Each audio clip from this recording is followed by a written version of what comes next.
LAX, stay at 117 Heavy, requesting emergency approach. Hey, 117, coming about to 175 and proceed to 3,000 feet.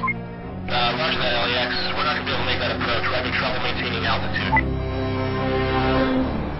Shaping up to be a rough commute out there today. Watch for an accident on the 101 near Sherman Way.